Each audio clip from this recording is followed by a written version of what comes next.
Assalamu алейкум достор. Бүгін күнгө 15 ноябрь Доскредо банкта $84,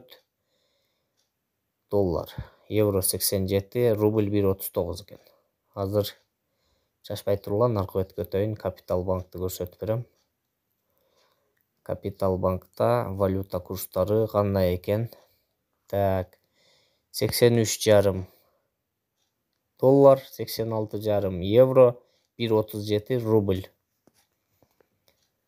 Кейинки обмен валютада 84 доллар, евро 86, рубль 1.38. Ал эми Керемет банкта болсо, так, жакындатайын. 86,5 евро, 84 ровно доллар, 1.39 экен рубль. Келечек базарындагы обмен валюталарда курстар ушундай.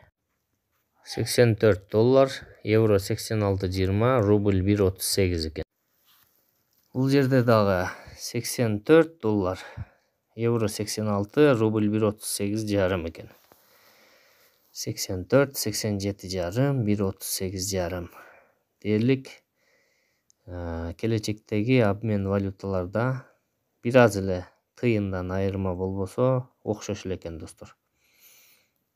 Видео жакса лайк басып, комментарийге өзүңүздөрдүн ой пикирлериңиздерди калтырып, дагы эмнелерди тартайлы жазып кетиңиздер достор. Биз колдон келишинче аракет кылабыз сиздерди ушундай маалыматтар менен кабардар кылып турганга. Ал эми күйүүчү майлардын бааларын дагы тартып койдук. Петролимде 67,90, 95, 92, 64,90, дизель 76,90 экен, газ 31,5, петролим май куюучу Эмпа май куюу станциясында 68,90. Ушундай экен достор. Лайктан басып, комментарий калтырып коюңуздар, подписка